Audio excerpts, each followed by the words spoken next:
Mesdames et messieurs, bonjour. C'est parti pour le tour des kiosques sénégalais paru ce lundi 19 août 2019. Rewmi Quotidien donne la parole ce matin à Bachir Diawara, lui qui a fait son grand oral sur la bande FM. Ce membre du comité directeur du Parti démocratique sénégalais chargé des télécommunications pense que c'est à cause d'Omar Sarr que les gens quittent le parti de Wade. Il a fait son grand oral ce samedi sur la bande FM, la 97.5, et là, il est revenu largement sur les changements opérés au sein du Parti démocratique sénégalais. Rewmi Quotidien, qui nous parle par ailleurs du président Sall, lui qui déroule son agenda caché. D'après Assane Samb, personne ne maîtrise l'agenda des autorités politiques en la matière. Et concernant l'affaire Khalifa Sall, toujours en prison, la grâce relevant du pouvoir discrétionnaire du chef de l'État, il abuse, selon Assane Samb, comme il l'entend. Et qu'importe à ce propos que la demande ait été faite par le concerné himself, par une autre personne ou qu'elle n'ait même pas été faite.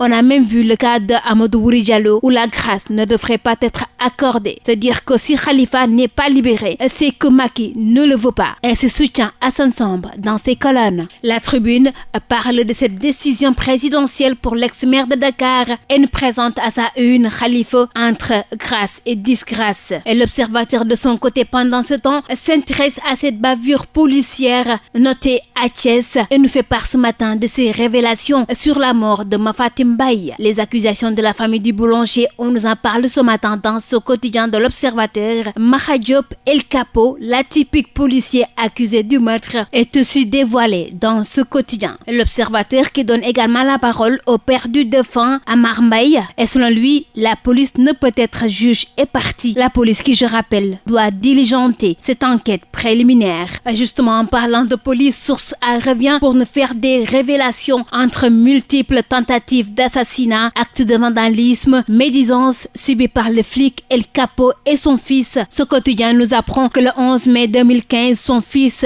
Mbaye Diop échappait à une tentative d'assassinat à Kaolack dans sa maison et le même jour, El Capo voit son véhicule réduit en 1001 morceaux à Grand Dakar. En 2016 déjà, deux hommes surprennent en plein sommeil le fiston de flic aspergeant sa chambre d'essence et y mettre le feu. Et en 2017, une troisième attaque ciblée est perpétrée contre le même Mbaye Diop. Et à chaque fois, selon Source A, les trafiquants de drogue sont suspectés d'être derrière ces assauts. Vox Populi, pour couronner le tout, voit un week-end sanglant à travers le pays par rapport à ces séries de trames. Ce quotidien note le meurtre d'un Jakartaman qui met le feu à Thiès, un jeune poignardé à mort à la place du Souvenir à Dakar et 8 personnes tuées dans des accidents de la route. Libération de ce matin revient pour nous parler du cartel de la drogue qui voulait récupérer la cocaïne saisie au port de Dakar. Et là, l'on nous fait part de confessions stupéfiantes du transitaire Vieux Diop. Il a été arrêté et écroué avant Mamadou Diouf, dit capitaine Momo, selon Libération, le même Momo qui se trouve être un proche de Karim Wade. Selon toujours ce quotidien qui nous présente en exclusivité ce matin cette confession, 500 000 francs CFA ont été remis à un agent de Dakar Terminal. Toujours dans cette saisine de cocaïne au port de Dakar. La religion, c'est ce qui intéresse Dakar Times de ce matin. Et ce quotidien nous parle de la pénétration wahhabite en Afrique en nous présentant ce rapport produit par Laurence Aïda Amour. Et c'est sur la percée du wahhabisme en Afrique et tous les contours de cette philosophie spirituelle importée de l'Arabie Saoudite